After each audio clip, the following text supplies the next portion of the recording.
ବାହାରିଲା ବିଜୁ ଜନତା ଦଳର ପଟୁଆର। ବିଶାଳ ଶୋଭାଯାତ୍ରାରେ ବିଜୁ ଜନତା ଦଳ ପାଳିଲା ପ୍ରତିଷ୍ଠା ଦିବସ। ଆଜି ସାରା ରାଜ୍ୟରେ ବିଜୁ ଜନତା ଦଳ 28ତମ ପ୍ରତିଷ୍ଠା ଦିବସ ପାଳନ କରୁଥିବା ବେଳେ ପାଲଡ଼ା ନିର୍ବାଚନ ମଣ୍ଡଳୀରେ ମଧ୍ୟ ପାଲଡ଼ା ବିଜେଡି ପକ୍ଷରୁ 28ତମ ପ୍ରତିଷ୍ଠା ଦିବସ ସ୍ଥାନୀୟ ଶରତଚନ୍ଦ୍ର କ୍ଲବଠାରେ ପାଳନ କରାଯାଇଛି। ପୂର୍ବତନ ବିଧାୟକ ମୁକେଶ କୁମାର ପାଲଙ୍କ ନେତୃତ୍ୱରେ ବିଜେଡି କର୍ମୀମାନେ ଏକ ପଟୁଆରରେ ବାହାରି ସହର ପରିକ୍ରମା କରିଥିଲେ ଏବଂ ବସ୍ଷ୍ଟାଣ୍ଡଠାରେ ଥିବା ବିଜୁ ପଟ୍ଟନାୟକ ପ୍ରତିମୂର୍ତ୍ତିରେ ପୁଷ୍ପମାଲ୍ୟ ଅର୍ପଣ କରିଥିଲେ। ପରେ ଏକ ସାଧାରଣ ସଭାର ଆୟୋଜନ କରାଯାଇଥିଲା। ଏହି ସଭାରେ ପୂର୍ବତନ ବିଧାୟକ ମୁକେଶ କୁମାର ପାଳ ମୁଖ୍ୟ ଅତିଥି ଭାବେ ଯୋଗଦେଇ ପୂର୍ବ ସରକାରଙ୍କ ଅମଳରେ ହୋଇଥିବା ବିକାଶମୂଳକ କାମ ବିଷୟରେ ଲୋକଙ୍କୁ ଅବଗତ କରାଇବା ସହିତ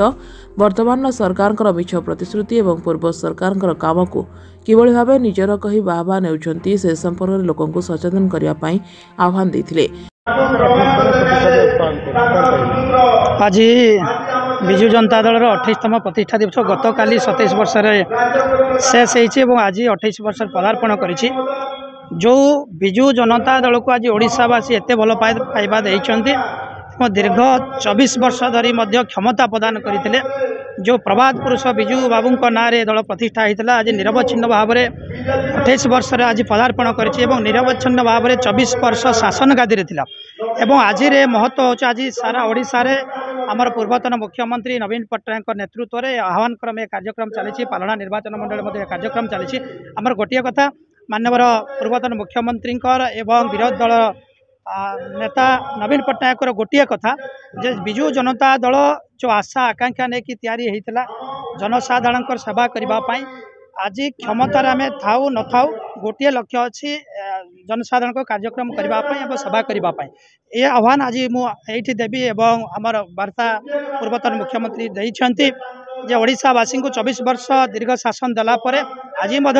विरोधी दल में थी विजु जनता दल लोकों पाखे अच्छी लोकों सेवार अच्छी ओडिशार विकास तथा पालड़ा निर्वाचन मंडल विकास आज विजु जनता दल कर्मकर्ता समस्त एकत्रित होती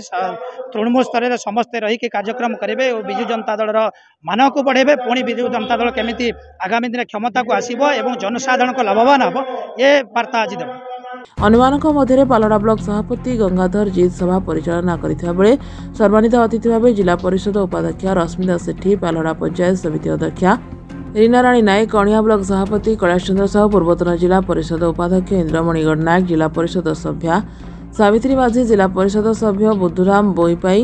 एवं पूर्वतन ब्लॉक अध्यक्ष नवकिशोर नायक समेत बहु वरिष्ठ नेता और बीजेडी कर्मी जोग देइथिले। आज विजु जनता दलर सभापति तथा आमर पूर्वतन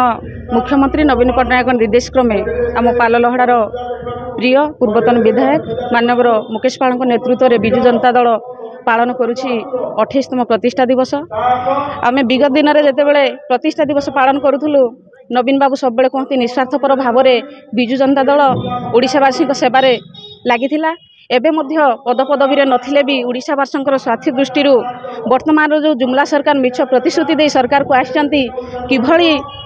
तांकर प्रतिश्रुति से पालन करने पर्यंत आमर हकर लड़ाई जनसाधारण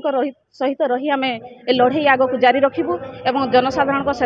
सेवार आम सब अच्छु रही आग को। अनुगुल जोनारहेड अजित कुमार खुंटिया का रिपोर्ट जागृति लाइव मीडिया।